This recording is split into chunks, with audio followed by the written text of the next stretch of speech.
सार्थ श्री तुकाराम महाराज गाथा अभंग व अर्थ भाग 101।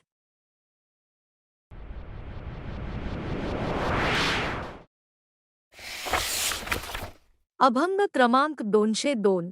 ऐसे ऐसियाने भेटती ते साधू, ज्यांच्या दर्शने तुटे भवबंधू, जे का सिच्चदानंदी नित्यानंदू, जे का मोक्षसिद्धी तीर्थ वंदू रे एक, भाव सर्वकारण मूळ वंदू, सदा संबुद्धी नास्तिक्य भेदू, भूतकृपा मोडी द्वेषकंदू, शत्रु मित्र पुत्र सम करी बंधू रे ध्रू, मन बुद्धी काया वाचा शुद्ध करी, रूप सर्वत्र देखोनी नमस्कारी, लघुत्व सर्वभावे अंगीकारी, सांडीमांडी मीतूम पण ऐसी थोरी रे दोन, अर्थकामचाड नाही चिंता, मानामान मोह माया मिथ्या, वर्ते समाधानी जाणोनी नेणता, साधू भेट देती तया अवचिता रेतीन, मनी दृढ धरी विश्वास, नाही सांडीमांडीचा सायास, साधुदर्शन नित्यकाळ त्यास, तुका म्हणे जो विटला जाणीवेस रे चार।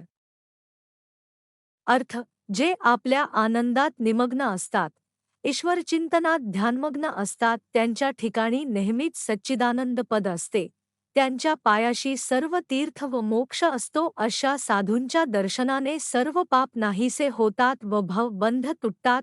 त्यांच्या ठिकाणी तू एकनिष्ठ भक्तिभाव ठेव, कारण त्यांच्या ठिकाणी स्थिर बुद्धी, नास्तिक्यभेद करणारी बुद्धी आहे। भूतदया धर, मनातील द्वेषाचा कांदा फोडून टाक, शत्रू मित्र पुत्र या सर्वा प्रति संभाव धर रे, तू सर्वभावे लहानपणाचा अंगीकार कर, अरे तू मी तूपणाचा लहान मोठेपणाचा त्याग कर। शरीर वाणी मन आणि बुद्धी शुद्ध असावी, सर्वत्र विठ्ठलाचे स्वरूप पहावे, विनम्रता असावी, अहंकार नसावा, ज्याच्या मनी धन कामवासना नाही, मान सन्मानाचा मोह नाही, जो समाधानी वृत्तीचा आहे, त्याला संत सज्जन आनंदाने भेटतात।